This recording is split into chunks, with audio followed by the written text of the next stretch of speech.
রোববার সকাল ইসরায়েলের বেশ কিছু শহরে হঠাৎ করেই বেজে উঠল জরুরি সাইরেন। লোকজন আতঙ্কে ছুটতে থাকে নিরাপদ আশ্রয়ের দিকে।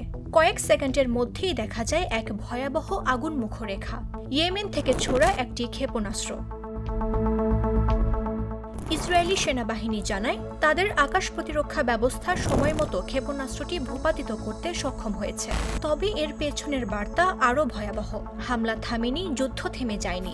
কারা চালাচ্ছে এই হামলা? ইয়েমেনের ইরান সমর্থিত হুতি বিদ্রোহীরা শুরু থেকেই গাজা যুদ্ধের প্রতি সংহতি জানিয়ে ইসরায়েলের বিরুদ্ধে ক্ষেপণাস্ত্র ও ড্রোন ছুড়ে যাচ্ছে। 2023 সালের অক্টোবর থেকে শুরু হওয়া এই হামলা থেমেনি এক মুহূর্তের জন্য। এই হুতিরা শুধু আকাশেই নয়, লোহিত সাগরেও চালাচ্ছে তাণ্ডব। আক্রমণ করছে বাণিজ্যিক জাহাজ, থমকে যাচ্ছে বৈশ্বিক সরবরাহ ব্যবস্থা।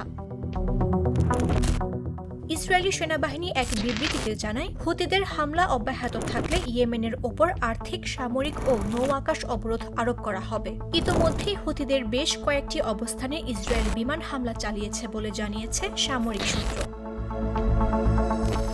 বিশ্লেষকদের মতে এই হামলা কেবল গাজা যুদ্ধের প্রতি সংহতির প্রকাশ নয়, বরং এক বহুরাষ্ট্রীয় ছায়া যুদ্ধের প্রলয়, যেখানে একদিকে ইসরায়েল ও পশ্চিমা জোট আর অন্যদিকে ইরান সমর্থিত গোষ্ঠীগুলি। এই যুদ্ধ এখন আর শুধু সীমান্তের নয়, বরং এটা হয়ে উঠেছে আকাশ, সমুদ্র আর রাজনীতির অদৃশ্য যুদ্ধ। তিনটি প্রশ্ন রেখে শেষ করছি। হুতিদের কি থামানো সম্ভব?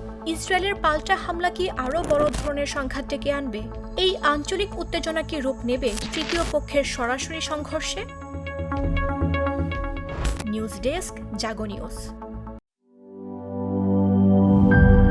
নাটা জেলি আর পানীয়র এক অসম কম্বিনেশন ড্রিঙ্কো। চিল থাকতে চান? ড্রিঙ্কো চাবান।